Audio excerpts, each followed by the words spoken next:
اللہ تعالیٰ دین کی تعلیم سب کو نہیں دیتے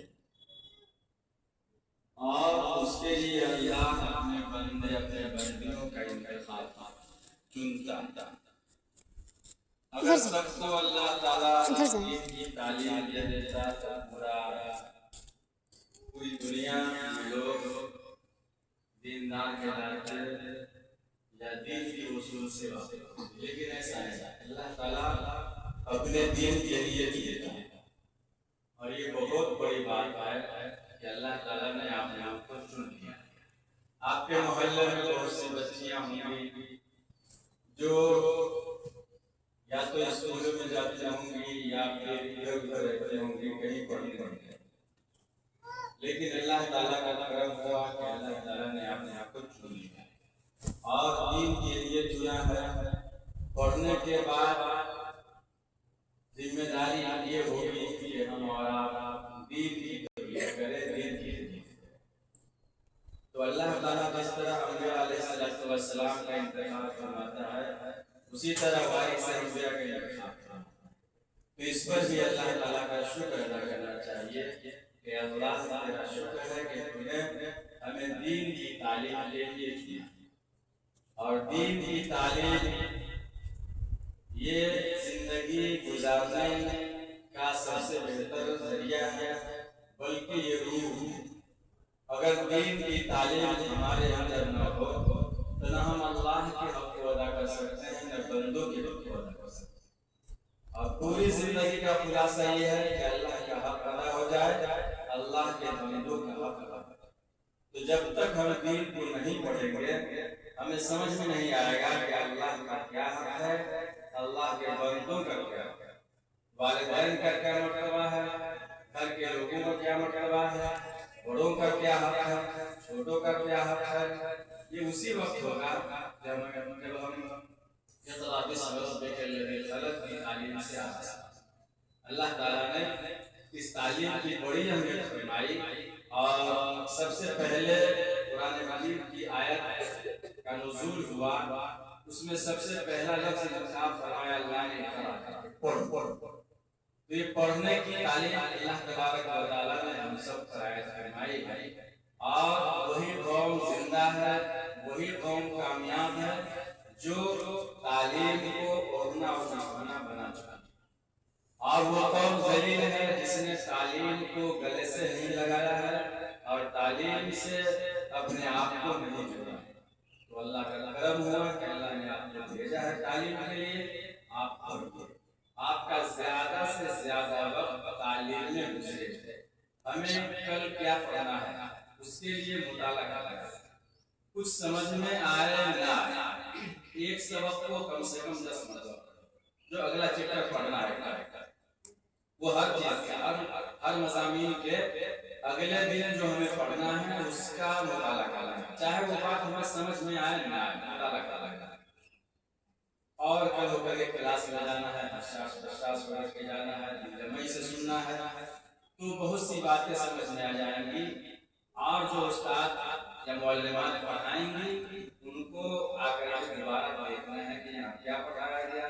یہاں پہ کیا سمجھایا گیا۔ جو بات نوٹ کرنے کی ہوگی اس کو نوٹ کر لی جائے گی۔ تو ہم جب اس طرح سے پڑھیں گے یا اپنے کو تیار کریں گے تو پڑھنا لکھنا آسان ہو جائے گا۔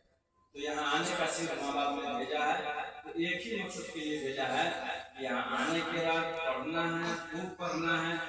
اچھی تعلیم حاصل کرنی ہے، اچھی تربیت حاصل کرنی ہے۔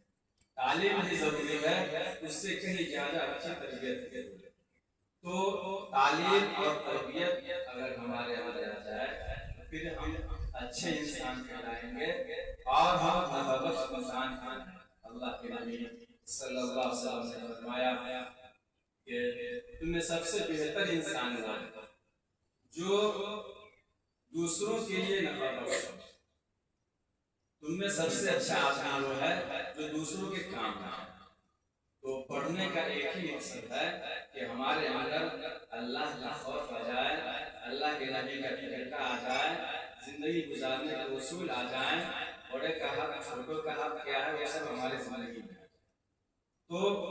ہم یہاں گھر چھوڑ کے آئے ہیں اپنے ماں کی محبت، باپ کی شفقت، بھائی کی محبت، گھر والوں کی شفقت کو چھوڑ کے صرف اسی لیے آئے ہیں ہم پڑھیں،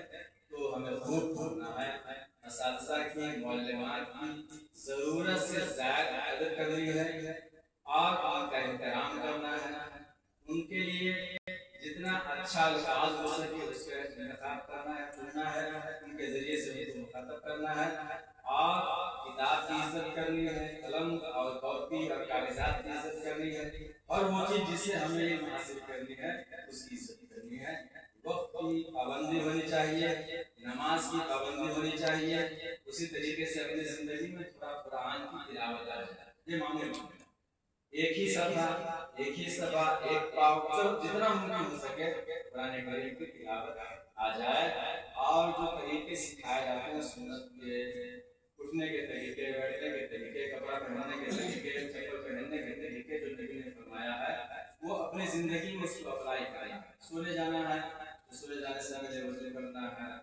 بستر پہ جانے کے بعد بستر کو ڈھالنا ہے، پھر جو ہے تسبیحات کی پابندی ہے، وزدین کی پابندی ہے، یعنی کل پڑھنا ہے، کل پڑھنا ہے، اس طرح کے جو احادیث میں آئے ہیں الفاظ اور جو سبق احادیث کے ذریعے سے دیے گئے ہیں اس کو اختیار کرنا ہے، تو سنت جب ہم روزمرہ زندگی میں اٹھائیں گے یا اس کو اپنی زندگی میں لائیں گے تو وہ چیز ازبر بھی ہو جائے گی، اور ہم خود ساختہ جب بھی ہم کچھ کام کرنے لگیں گے تو وہ چیزیں ہمارے سامنے آ جائیں گی، ہم اپروو بھی بغیر کہے سنے کیونکہ ہم اس کے عادی بنے ہوئے ہیں، اور کام یہ کرنا ہے کہ نبی کی سنت ہے، ہم کو سنت تو آپ کو مبارکباد دینا چاہیے، یہاں کے معلمان اور ذمہ دار حضرات مبارکباد دینا چاہیے کہ آپ لوگوں کو اچھا ماحول فراہم کیا ہے، اور آپ کو اس سے زیادہ سے زیادہ فائدہ اٹھانا ہے، اور یہاں سے جب گھر جانے کے بعد یہاں سے جو آپ نے سیکھا ہے یا پھر یہاں آپ کی جو زندگی گزر رہی ہے وہی زندگی گزرنی چاہیے، تاکہ گھر والا بھی دیکھے تو یہ سمجھے کہ نہیں ہماری بیٹی، ہماری بہن، ہماری بھتیجی آئی ہے تو اس کے اندر ذرا بدلاؤ ہے، دینی اعتبار سے اس کے اندر چینج ہے، تو یہ وہاں کے لوگ بھی خوش ہوں گے، اور وہاں کے لوگ یہاں کے ذمہ دار کی تعریف بھی کریں گے، ان کا خرچ بھی جو ہے وصول ہو جائے گا، تو یہاں آنے کا جو مقصد ہے اس مقصد کو کام میں لانا ہے، اور مقصد یہ ہے کہ پڑھنا ہے اور پڑھتے رہتے ہیں۔ ایک آخری بات کہنی ہے کہ یہاں رہیے یا کہیں اور جائیے، یہاں رہیے یا کہیں اور جائیے، بڑوں کی صحبت میں نہیں رہیے، بات سمجھ میں آئی؟ بڑوں مطلب یہ چھوٹی بچی ہے تو اس سے جو بڑی ہے یہ بچی اس کے ساتھ ہے، یہ چھوٹی بچی ہے